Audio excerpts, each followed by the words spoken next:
Hello, I'm Paul Skousen, and this is the Healing of America Project.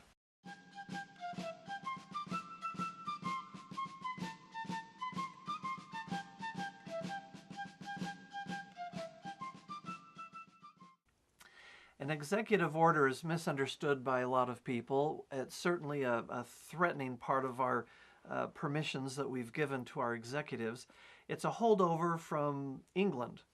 Originally, Parliament did not have a lot of power. The House of Lords and the House of the Commons, they would come in and pass a law, and the king could ignore it.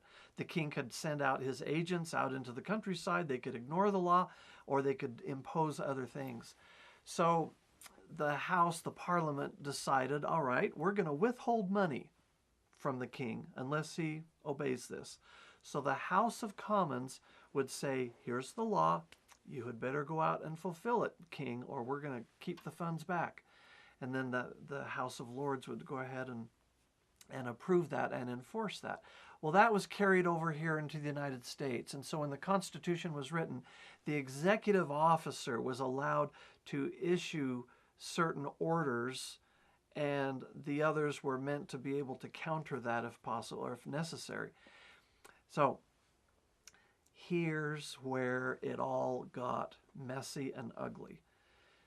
An executive order from the president is what most of us focuses on. They're all numbered, and some presidents do a few dozen, others get up over 1,000, and they're issuing these edicts. But those have been allowed to filter out into other parts of our government where they're becoming law. This is how that happened. Our Congress delegated to the executive branch the rule-making power. So you can make the rules for all of these agencies to carry out laws. And so the president is able to issue control in the form of formal executive orders or simply asking for change among the regulatory agencies. So I was going down, I was taking a look at what some of these have turned into. The Drug Enforcement Agency, all right, that's an executive branch agency, and they can start looking into your private life, your private papers to see, are you dealing in drugs?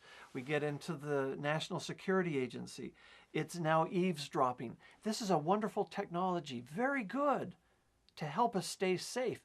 But now it's being totally abused. It's gone into the private aspects of our lives to where they're listening to our phone calls and they're snooping through our email.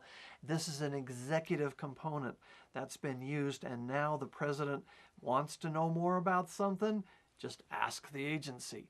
Totally bypasses the legislative branches of the government. Homeland Security, want to know if we're a terrorist? They can get into our private files and private affairs. Same story. The IRS, the Skousen Center for Constitutional Studies, we applied with the IRS to be a 501c3. A process that usually takes months took more than 2.5 years.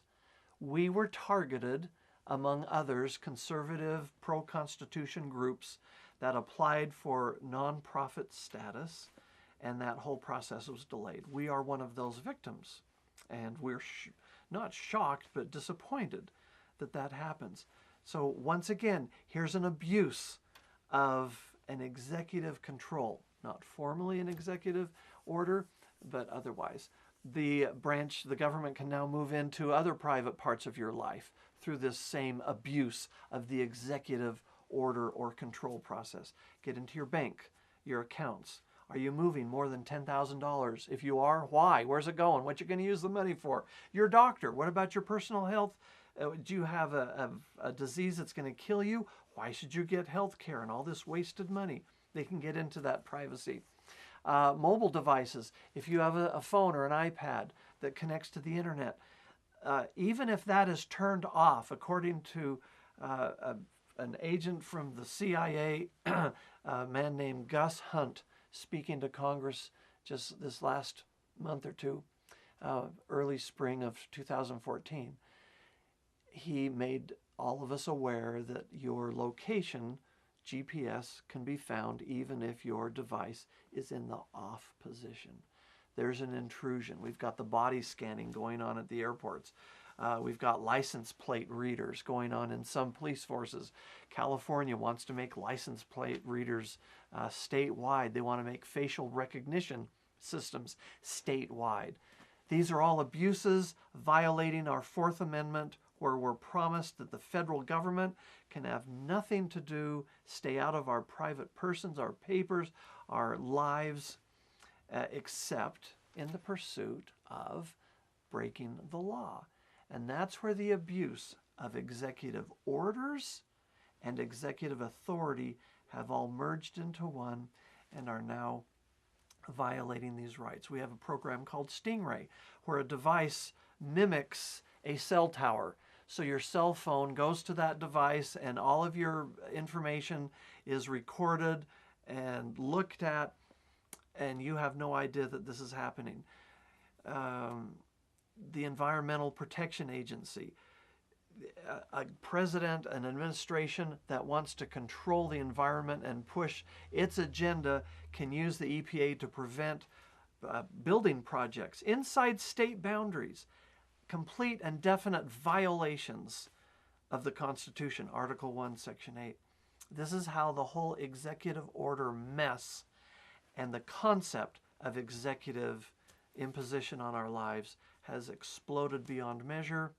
Part of the Healing of America project is to rein that back in as the founders originally intended it, and executive orders apply only to the executive branch of government, which is restricted to a bureaucratic running instead of imposing law outside of the purview of Congress.